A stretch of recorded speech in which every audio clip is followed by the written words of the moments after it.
I'm Susie Bright, and I am the author and the editor of many books about sex, erotica, and everything to do with the sexual imagination.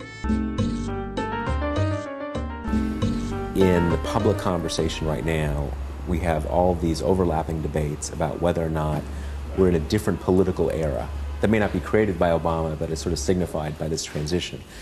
But maybe because of the economic crisis is so overpowering right now, you don't hear a lot about whether there's something similar going on in the cultural wars that have been roiling this country for the last 30 or 40 years. Why aren't we talking about that? Well, so much of the swell of support for Obama wasn't simply, let's have a sane person in the White House, let's come back from this war, let's address what's happening to this economy without getting on our knees and praying. There was also this sense that Obama and his people represented a new view that, as he put it, was going to embrace science. It's about protecting free and open inquiry. It's about ensuring that facts and evidence are never twisted or obscured by politics or ideology. It sounded a little wonky, like right. Mr. Test Tube was going to right. come on the screen. But what that meant to a lot of people was, we're going to have an end to abstinence education. We're going to have a clear mandate on reproductive rights. It's not going to be like, birth control for you today, maybe not tomorrow. We're not going to have the false hysteria about late-term abortions as if there were millions of hussies running around just, oh, I can't wait till 8 months. You know, like this absurd, really religious zealotry that was using gender issues, family issues, all under the mantle of religion to create, hysteria, discrimination, divisions. Everyone wanted that to end.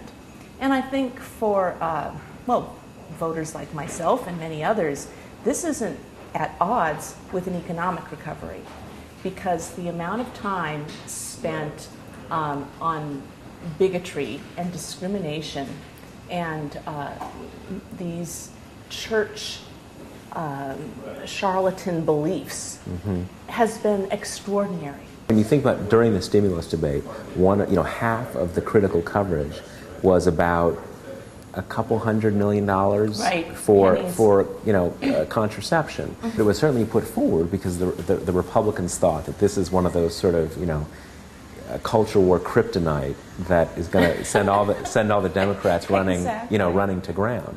So are we really in a different place now, or are we in the same place that we were, notwithstanding the advances on the marriage agenda when Clinton signed DOMA? You look at a couple of pieces of territory. The abortion debate used to never be framed in terms of what can we do to stop unwanted pregnancy. Why don't we do the most rational, sensible thing that works? If it's abstinence, we'll do it. But you know what? It turns out that didn't work. Sarah Palin is sort of a good, the Palin family is sort of a... Everyone should be abstinent or whatever, but it's not realistic at all. She had to say it's not realistic, and most people my age do end up having sex before marriage.